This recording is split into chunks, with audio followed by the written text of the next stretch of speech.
राम हरे हरे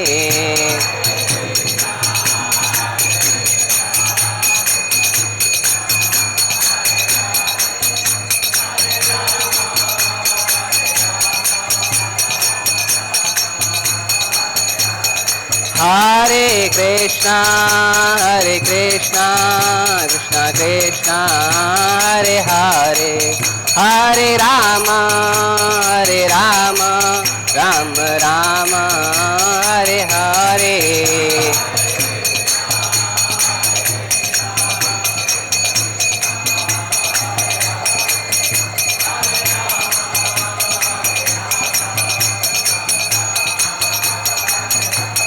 जय प्रभुपाद प्रभुपाद प्रभुपाद जय प्रभुपाद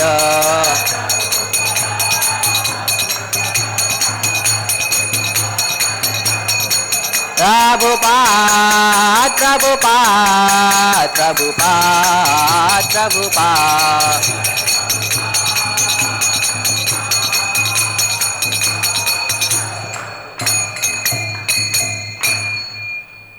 जय विष्णुपाद परमहंस परिव्राज का आचार्य अष्टोत्तर श्री श्रीमद अभय चरणारविंद भक्ति वेदांत स्वामी शील प्रभुपाद की इस्कॉन ब्यूटी फाउंडर आचार्य जगत गुरु शील प्रभुपाद की जय विष्णुपाद परमहंस परिव्राज का आचार्य अष्टोत्तर श्री श्रीमद भक्ति सिद्धांत सरस्वती ठाकुर गोसाई महाराज शील प्रभुपाद की अनंत कोटि वैष्णववृंद की नाम आचार्य शीलदास ठाकुर की प्रेम से कहो जय श्री कृष्ण चैतन्य प्रभु नित्यानंद श्री अद्वैत गदाधर श्रीवासादि गौर भक्तविंद की जय श्री श्री राधा कृष्ण गोप गोपीनाथ श्याम कुंड राधा कुंड गिरी गोवर्धन धाम की ब्रजभूमि वृंदावन धाम की नवदीप मायापुर धाम की पुरुषोत्तम क्षेत्र जगन्नाथपुरी धाम की गंगा मैया यमुना मैया की तुलसी देवी वृंदा देवी की शेर प्रपाट ट्रांसलेट बुक डिस्ट्रीब्यूशन की सामवेद गौर भक्तविंद की हिदाय गौर प्रेमानंदे और ग्लोइस असेंबलीज हरे कृष्णा और ग्लोइस असेंबलीज हरे कृष्णा और ग्लोइस असेंबलीज हरे कृष्णा और ग्लोइस श्री श्री गुरंगरंगा शील प्रपाद की ओम नमो भगवते वासुदेवाय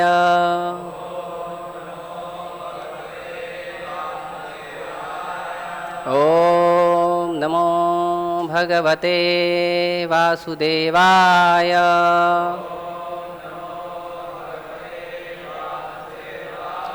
ओम नमो भगवते वासुदेवाय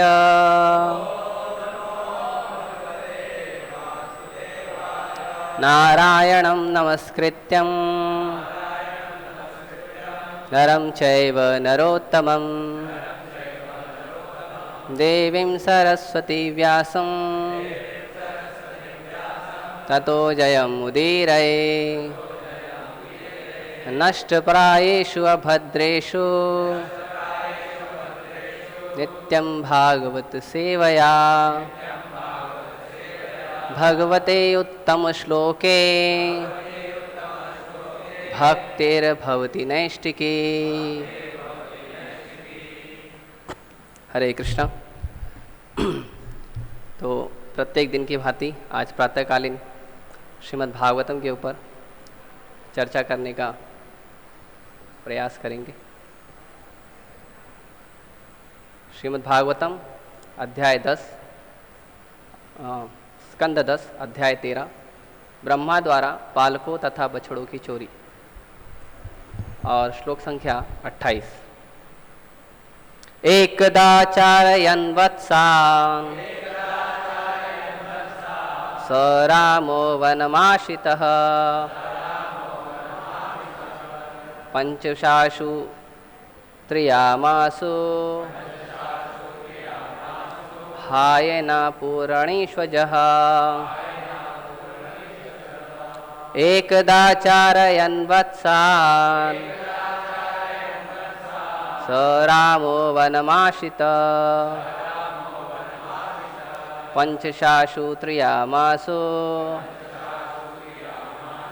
हायेना पूरणीष्वजः एकदा चारयन् वत्सान् स रामो वनमाशितः पंचशासु त्रियामासु हायना पूरणीष्वजः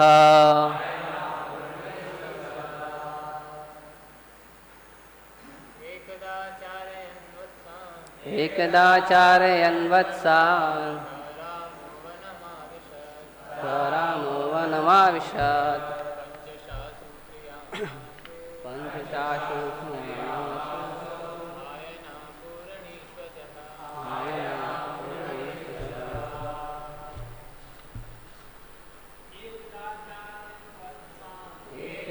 चारयन् वत्सान् रामो वनमाविशत् पंचशासु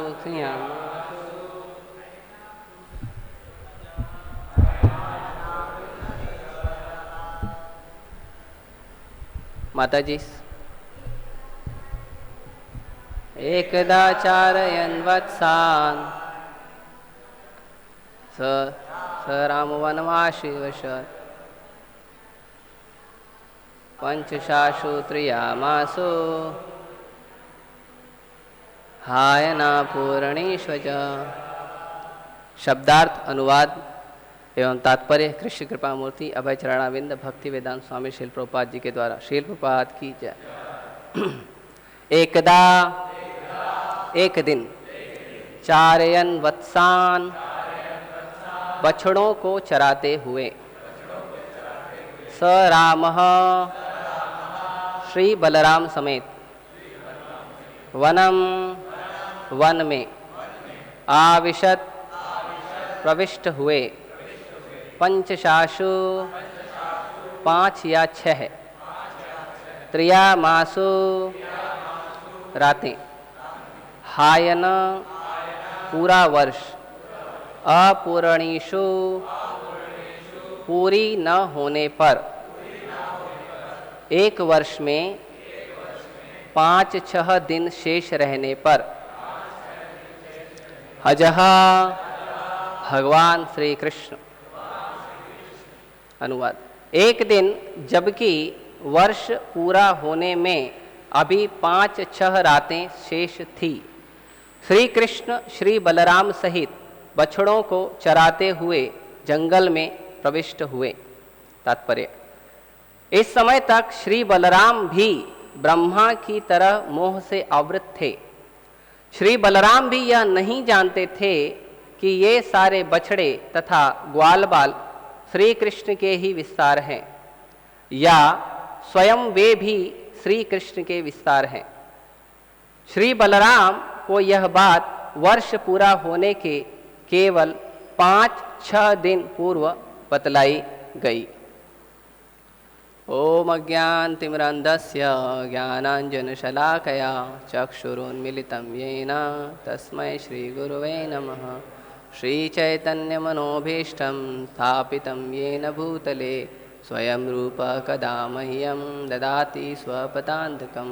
वन्देऽहं श्रीगुरो श्रीयुतापदकमलं श्रीगुरून् वैष्णवांश्च श्रीरूपं साग्रजातं सहगण रघुनाथान्वितं तं सजीवं साद्वैतं सावधूतं परिजनसहितं कृष्णचैतन्यदेवं श्रीराधा कृष्णपादान् सहगण ललिता श्रीविशाखान्वितांश्च।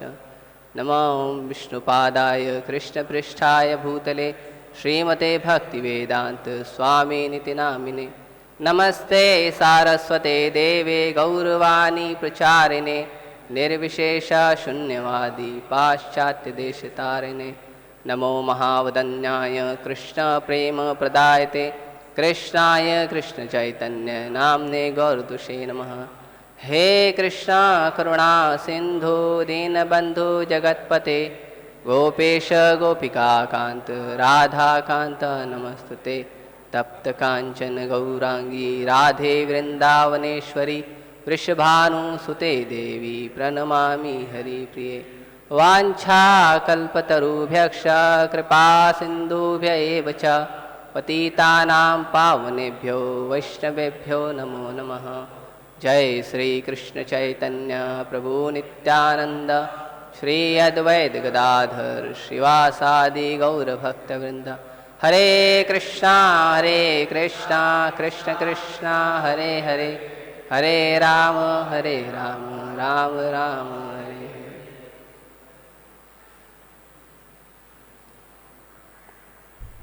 हरे कृष्णा।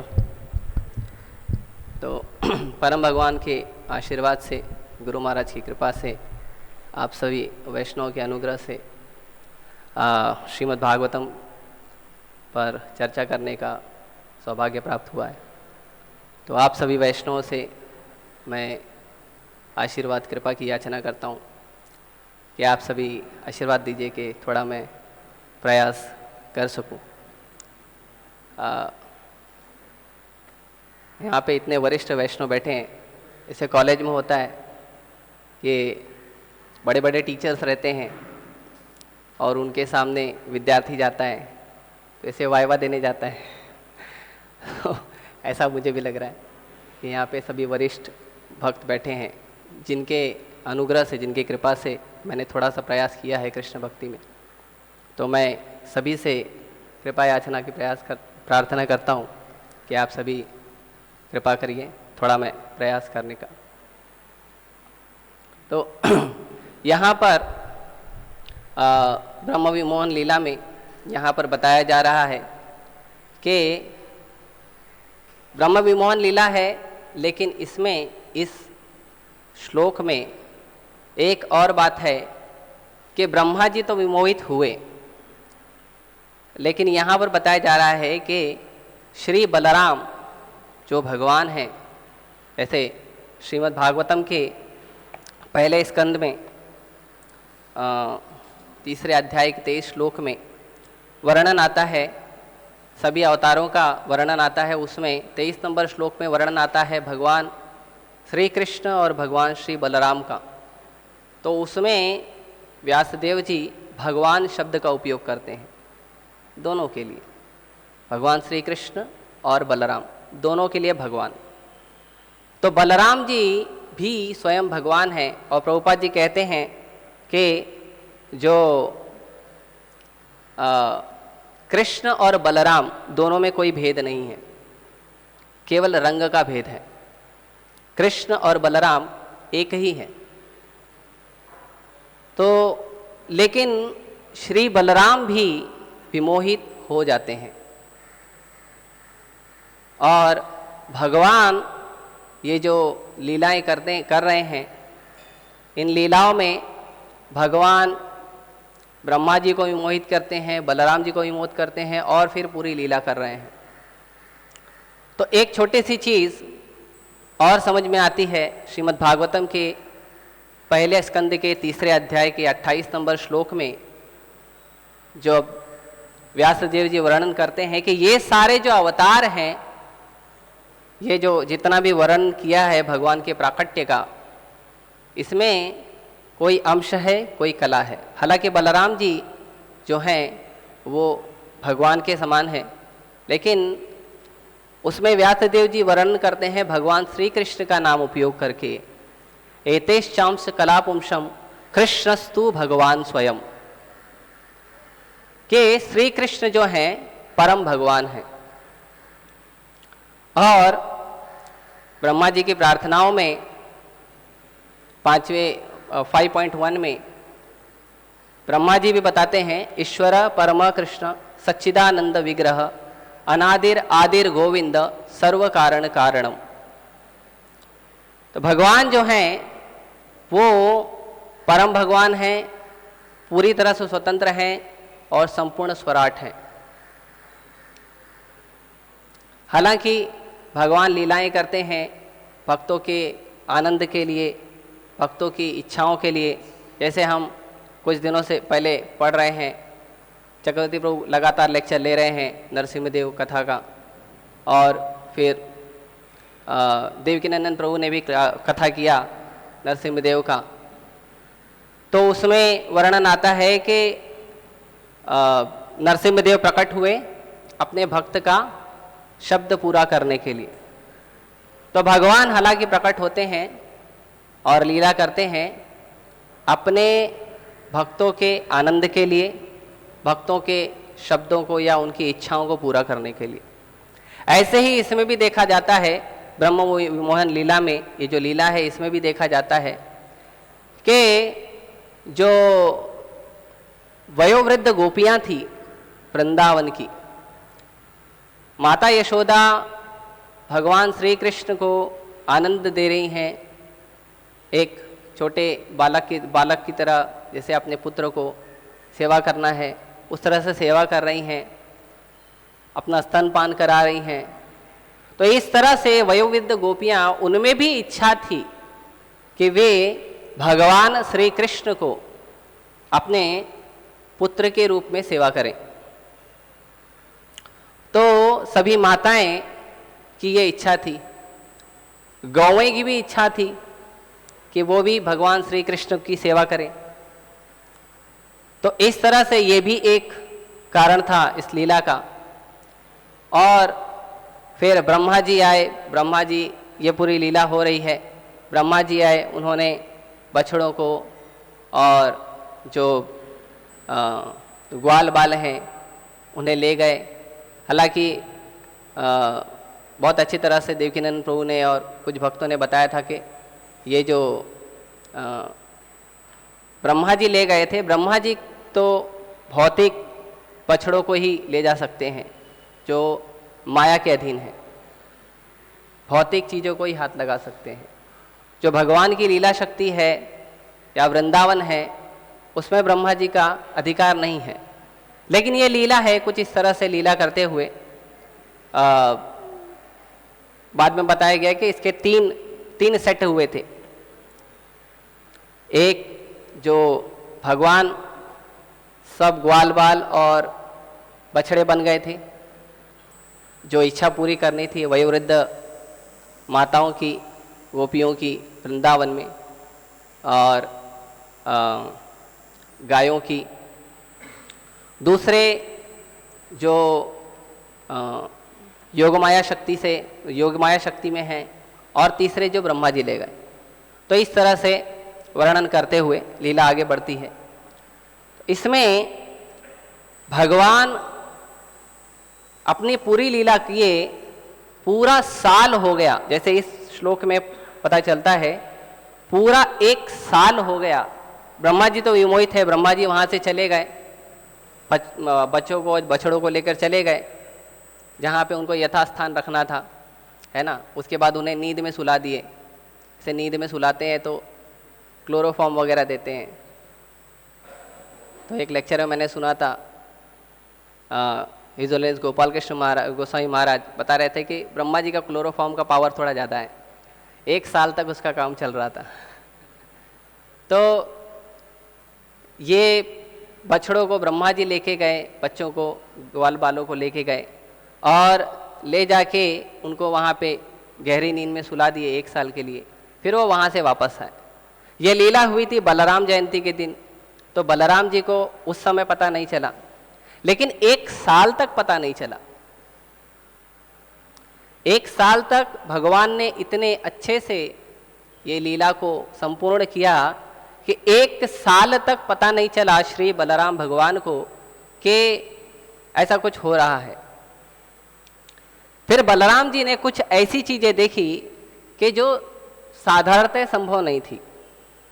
वो ये कि जो माता, जो वयोवृद्ध गोपियां हैं, माताएं हैं वृंदावन की, उन माताओं का जो प्रेम है अपने बच्चे के लिए, अपने जो ग्वाल बाल हैं उनके लिए, वो दिन ब दिन बढ़ते जा रहा है। ठीक उसी तरह जैसे ये सभी माताएं भगवान श्री कृष्ण को प्रेम करती हैं।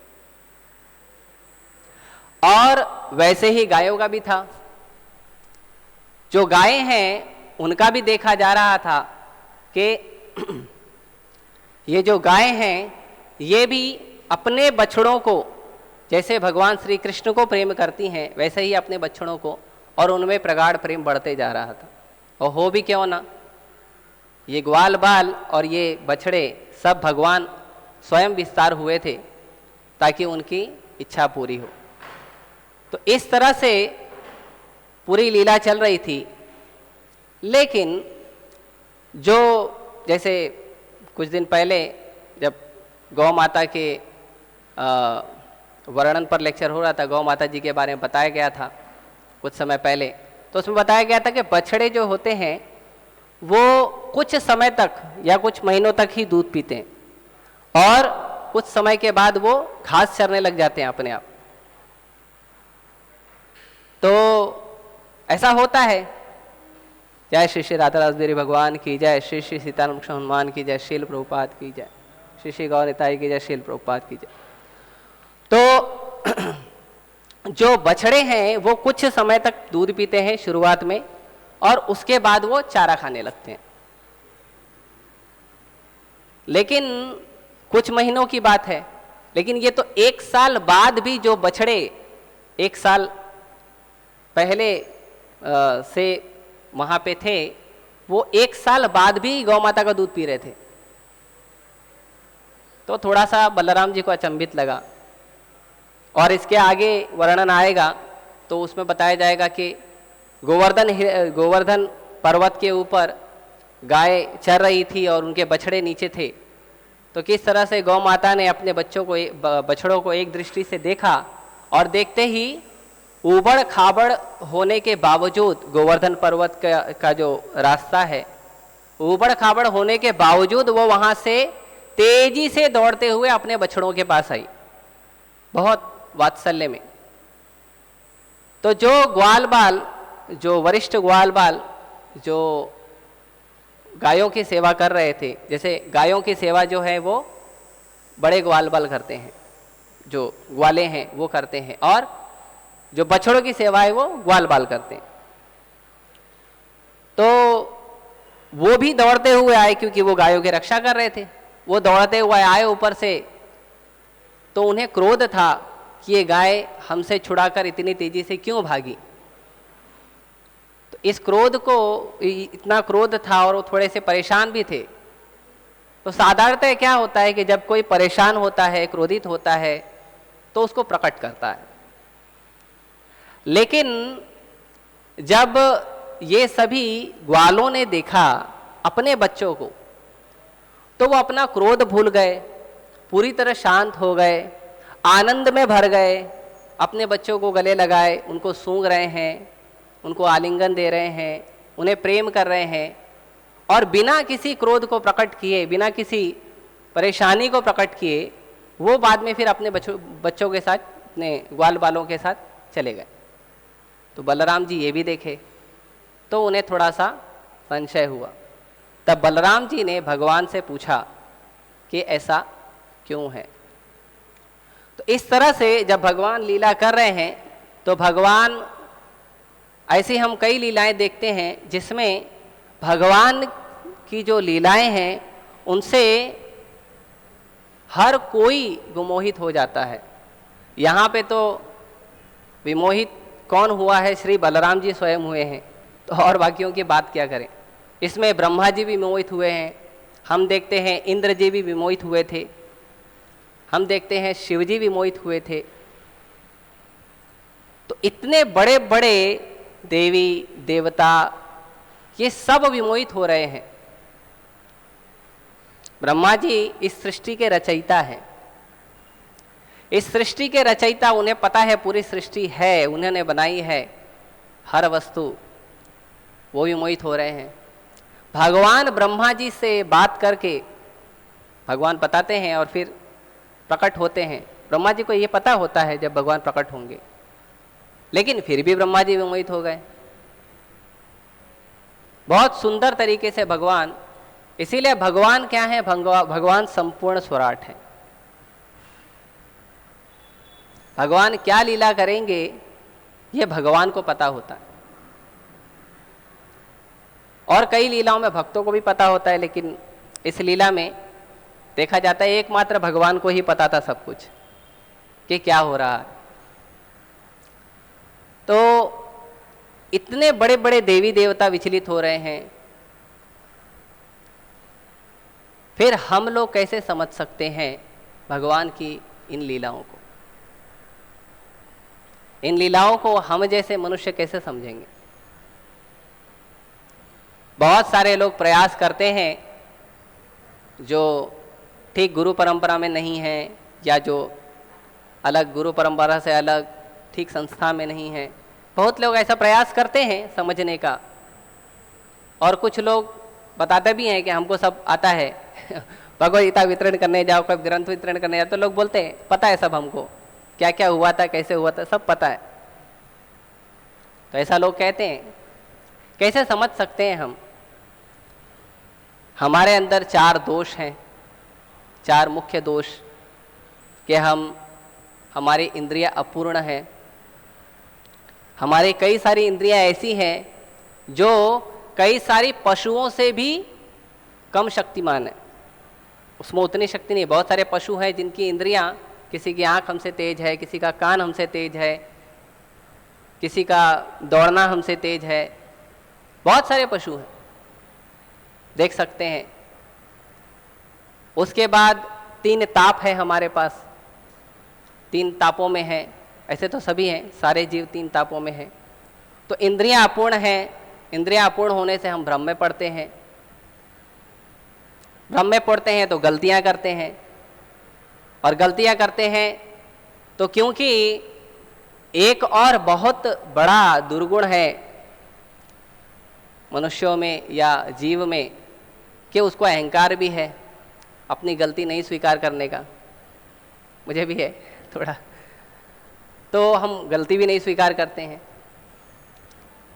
तो अब गलती नहीं स्वीकार करना है, गलती हुई है, अब कोई दिखाएगा कि देखो ये प्रूफ है गलती हुई है, तो हम क्या करते हैं? धोखा देते हैं, है ना।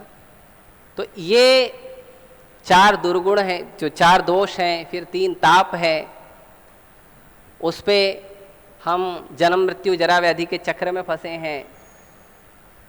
जो नित्य जो देवी देवता जो हमसे ज़्यादा शक्तिशाली हैं, बहुत सारे भक्त जो नित्य मुक्त हैं, कई बार वो भी मोहित हो जाते हैं भगवान की लीलाओं से।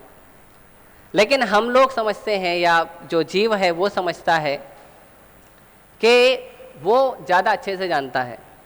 और कुछ लोग तो इतना ज़्यादा आगे बढ़ जाते हैं, सीमा पार करते हैं, कि वो भगवान पर दोषारोपण भी करते हैं। भगवान पर दोषारोपण करते हैं कि भगवान ने ये किया, ये गलत है, ऐसा नहीं करना चाहिए था। कई बार जब पुस्तक वितरण वगैरह में या भक्त बाहर प्रचार करने जाते हैं, तो अक्सर सामना होता है ऐसे लोगों का जो बोलते हैं भगवान ने ऐसा क्यों किया। भगवान श्री राम के बारे में पूछते हैं, भगवान श्री राम ने ऐसा क्यों किया, भगवान श्री कृष्ण ने ऐसा क्यों किया, और अन्य अन्य अवतार ऐसा क्यों किया, ऐसा नहीं करना चाहिए था। एक बार शायद कुछ त्यौहार का समय था या ऐसा कुछ, यहाँ पे पीछे की तरफ कुर्सी लगी हुई थी और हनुमान प्रभु बैठे थे, और हनुमान प्रभु से मैं थोड़ा बात कर रहा था। तो एक व्यक्ति आया और दर्शन किया अच्छे से विग्रह का, सबका दर्शन किया, और फिर आके बोल रहा है ये जो सामने है ना भगवान का रूप, ये रूप मत रखो। मैंने कहा क्यों? नरसिंह देव हैं, भगवान हैं, हम प्रणाम करते हैं, आशीर्वाद मांगते हैं। नहीं नहीं, मुझे डर लग रहा है तो उसे डर लग रहा है भगवान का ऐसा रूप देखकर। तो कई बार लोग कहते हैं कि ये क्यों किया, वो क्यों किया, गलतियां निकालते हैं। लेकिन हम समझ क्या सकते हैं हमारी छोटी सी बुद्धि से? जीव अपनी छोटी सी बुद्धि से क्या समझ सकता है? और भगवान की कथा, भगवान की लीला, भगवान के बारे में समझना तो दूर की बात है, हमें भौतिक ज्ञान लेने के लिए भी किसी न किसी मार्ग में जाना पड़ता है, किसी न किसी व्यक्ति का हाथ पकड़कर चलना पड़ता है। ए फॉर एप्पल, अ से अनार, ये भी हम सीखते हैं, अपने आप नहीं सीख जाते हैं।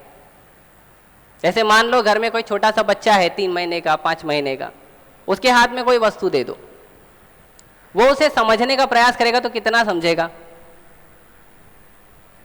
कितना समझेगा? थोड़ा बहुत, अपने हिसाब से, अपने लिए। जैसे आजकल तो बच्चे चला लेते हैं मोबाइल वगैरह, मोबाइल चलाते हैं गेम खेलने के लिए। छोटे छोटे बच्चों को देखो मोबाइल चलाते हैं गेम खेलने के लिए, टीवी का रिमोट वगैरह चला लेते हैं। वो उतना ही चला सकते हैं जितना उनको थोड़ा सा बुद्धि है या थोड़ा समझ में आता है। तो जो मनुष्य छोटे से बच्चे की तरह है कि वो अपने हिसाब से प्रयास कर रहा है भगवान को समझने का, वो संभव नहीं है। जब तक, जैसे स्कूल में हम जाते हैं, कॉलेज में जाते हैं सीखने के लिए, समझने के लिए, जब तक हम किसी प्रामाणिक व्यक्ति की शरण नहीं लेंगे तब तक समझना मुश्किल है। प्रामाणिक व्यक्ति,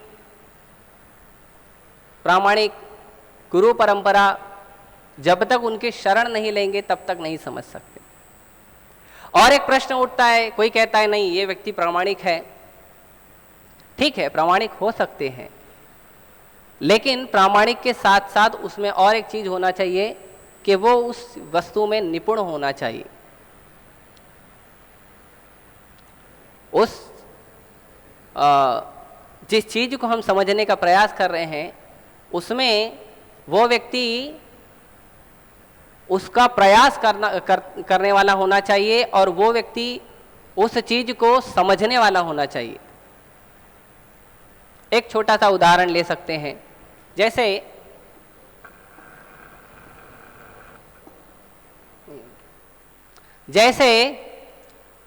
छोटा सा उदाहरण है, यदि किसी व्यक्ति ने साइंस की स्ट्रीम से पढ़ाई की है और किसी ने कॉमर्स से पढ़ाई की है, तो जो साइंस का पढ़ाई करने वाला व्यक्ति है, अगर उसको दे देंगे चलिए अकाउंट्स बनाइए या इकोनॉमी की किसी चीज को या मैनेजमेंट की किसी चीज को बताइए, कितना समझ में आएगा उसे और कितना वो बता पाएंगे? अगर मान लो कहीं से न्यूज़ में देखकर या कोई उनका मित्र होगा कॉमर्स वाला, उनसे बात करके अगर मान लो वो थोड़ा बहुत समझते भी हैं, कितना समझ लेंगे? जितना कॉमर्स का पढ़ा हुआ व्यक्ति या कॉमर्स का टीचर बताएगा उतना नहीं, बहुत कम। वैसे ही कॉमर्स वाले का है। तो आपने, जिस व्यक्ति ने जिस क्षेत्र में, जिस विचार में उसने शिक्षा ली है, उसी व्यक्ति से मार्गदर्शन प्राप्त करके हम उस चीज को सीख सकते हैं, उस विचार को सीख सकते हैं। अभी कॉमर्स है, साइंस है, एक और स्ट्रीम है आर्ट्स। अभी कॉमर्स वाले हैं, साइंस वाले हैं, आर्ट्स में कई चीजें सिखाई जाती हैं। बहुत सारे ऐसे मूलभूत तत्व होते हैं जिसको बहुत ध्यान लगा के पढ़ना होता है, समझना होता है, बार बार टीचर को जाके पूछना होता है, बार बार समझना होता है। तो इन चीज़ों को केवल थोड़ा सा ऊपरी ज्ञान लेकर या मार्केट में बहुत सारे पुस्तकालय हैं जहाँ पे वो पुस्तकें मिलती है, साइंस की, आर्ट्स की, कॉमर्स की मिलती है, वहाँ से खरीद के अगर वो पढ़ने लगें तो केवल पढ़कर भी नहीं समझ में आएगा। समझ में आएगा जब किसी के मार्गदर्शन लेंगे, किसी का आश्रय लेंगे। तो जब ये भौतिक ज्ञान समझने के लिए हमें किसी का आश्रय लेना है, हमें किसी की शरण लेनी है, प्रामाणिक व्यक्ति, प्रामाणिक संस्था में जाना है। मान लो डिग्री ले लिए और डिग्री लेने के बाद पता चले कि वो जो डिग्री है जिस हमने संस्था से ली है वो संस्था फर्जी है, पेपर में आउट हो गया उसका नाम, फिर क्या होगा? वो डिग्री का कोई महत्व नहीं है। तो जब ये भौतिक ज्ञान का आधार यदि हम देखें कि इस तरह से है, तो परम भगवान जो तीनों गुणों से परे हैं, जिन तीनों गुणों में हम अपने जीवन को खींचने का प्रयास करते हैं, साधारण जीव प्रयास कर रहा है, भगवान उन तीनों गुणों से परे हैं। भगवान त्रिगुणातीत हैं। तो उन भगवान को जो गुणों के अंदर अपने जीवन से जूझ रहा है, वो व्यक्ति उन्हीं गुणों से जो पार भगवान है, उन्हीं गुणों से पार जो भगवान के शुद्ध भक्त हैं, उनको कैसे समझ सकते हैं? इसीलिए ऐसा वर्णन आता है कि वैष्णवेर क्रिया मुद्रा बीघे ना बुझाए। नहीं समझ सकते हैं, क्यों? क्योंकि गुणों में है। और प्रभुपाद जी भी बताते हैं कि एक शुद्ध भक्त को एक शुद्ध भक्त ही समझ सकता है।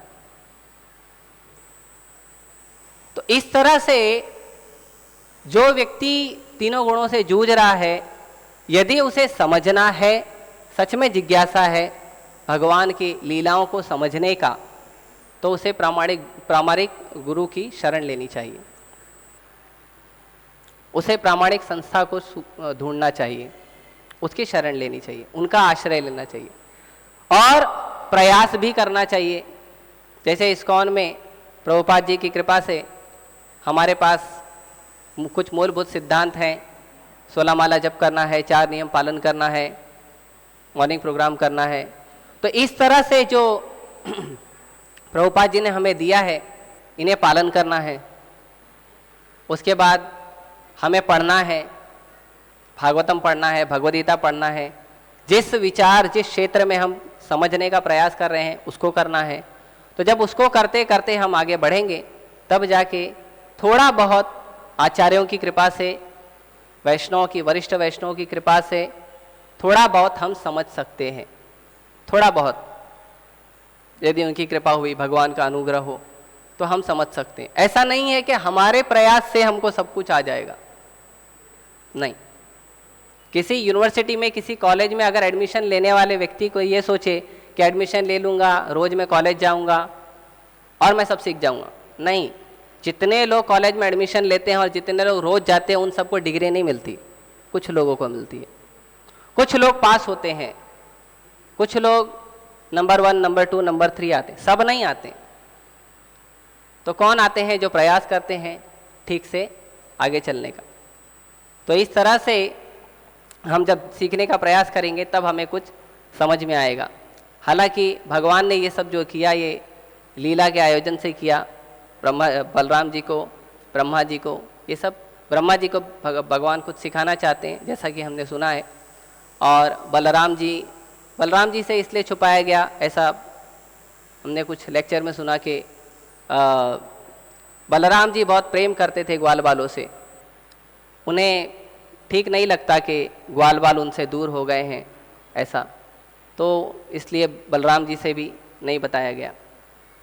तो इस तरह से ये वर्णन है कि यदि हमें समझना है भगवान की लीलाओं को थोड़ा बहुत, तो हमें उसी रूप में समझना चाहिए। संशोधन या बहुत सारी जो चीज़ें हैं वो नहीं करना चाहिए। प्रभुपाद जी न कभी किए हैं, न प्रभुपाद जी को कभी अच्छा लगा कि बहुत सारा संशोधन जो लोग, जैसे बहुत सारी भगवद गीता है या बहुत सारे जो ग्रंथ हैं उसमें लोग संशोधन कर देते हैं अपने हिसाब से, वो अच्छा नहीं है। तो हमें उसको उसी रूप में, जैसे प्रभुपाद जी कहते हैं एज इट इज़, तो एज इट इज़ समझने का प्रयास करना चाहिए। हालांकि मैं भी साधक हूँ, प्रयास कर रहा हूँ। तो इस तरह से यदि हम समझेंगे तो धीरे धीरे आगे बढ़ेंगे। प्रभुपाद जी ने बहुत मेहनत की इन चीज़ों को, इन ग्रंथों को, पुस्तकों को अनुवाद करने में, छापने में।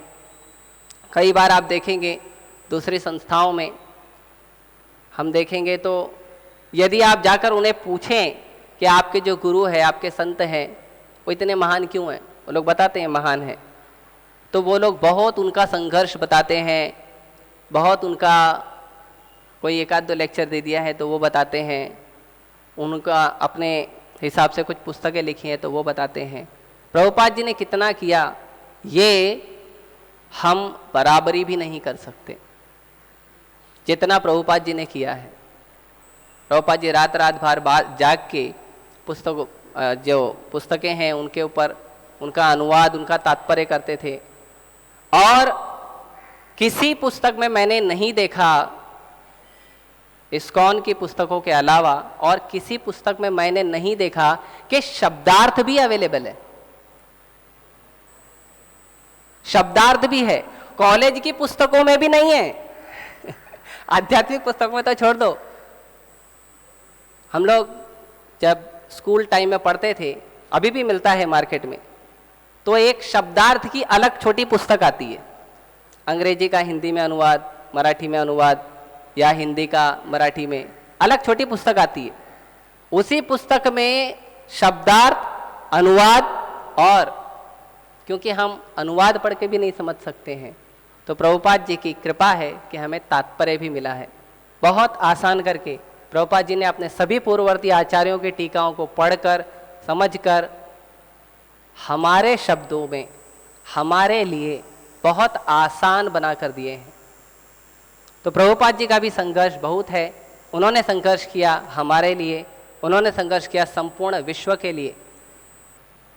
संपूर्ण विश्व में प्रभुपाद जी ने प्रचार किया। इसके पहले किसी व्यक्ति ने ऐसा किया नहीं जैसा प्रभुपाद जी ने किया। तो प्रभुपाद जी का संघर्ष बहुत है। भारत में प्रभुपाद जी ने संघर्ष किया। कई लोग जब कहते हैं हम इस्कॉन से आए हैं, तो इंटरनेट पर कुछ लोगों द्वारा टीका टिप्पणी सुनते हैं तो वो बोलते हैं इस्कॉन तो विदेशी संस्था है, इस्कॉन में सब विदेशी लोग रहते हैं।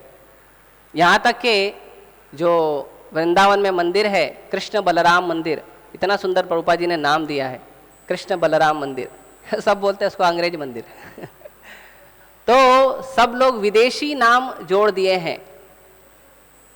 तो हमें उस समय, मैं प्रयास करता हूँ उस समय ये बताने का कि आप ये समझने का प्रयास मत करो कि वो संस्था विदेशी है या स्वदेशी है। पहले आप ये देखो उस संस्था का मुखिया कौन है, उस संस्था के मुखिया का जीवन कैसा है। जब आप थोड़ा सा भी उसको देख लोगे, कुछ नहीं तो भागवतम के या हमारे सभी पुस्तकों में प्रायः देखेंगे तो उसके पीछे लेखक परिचय दिया है। कुछ नहीं तो उतना ही पढ़ लो, आपको पता चलेगा उनका जीवन परिचय। जब थोड़ा सा पढ़ेंगे तब पता चलेगा कि ये संस्था न स्वदेशी है न विदेशी है, ये संस्था है वसुदेव कुटुंबकम। भगवान श्री कृष्ण की संस्था है, भगवान श्री कृष्ण के शुद्ध भक्त उनकी ही संस्था है, उन्होंने इस संस्था को बनाया है और उन्हीं के ज्ञान से, उन्हीं की कृपा से ये संस्था चल रही है। हम सभी प्रयास करेंगे। आज तक प्रभुपाद जी के अप्रकट, शारीरिक रूप से अप्रकट होने के बाद भी ये संस्था, प्रभुपाद जी के सभी अनुयायी यही स्वीकार करते हैं कि ये संस्था जो है वो प्रभुपाद जी के निर्देशानुसार ही चल रही है। तो इस तरह से यदि हम थोड़ा सा प्रयास करेंगे तो ऐसे तो इतना नहीं समझ पाएंगे कि बलराम जी की विमोहित हुए और ब्रह्मा जी की विमोहित हुए और इतना तो मैं नहीं समझ पाऊंगा, परंतु थोड़ा बहुत प्रयास कर सकते हैं। आप सभी वैष्णव की कृपा से यदि होगा तो धीरे धीरे एक एक कदम चलने का प्रयास करेंगे। धन्यवाद। हरे कृष्णा। कोई सुधार है तो आप बता सकते हैं।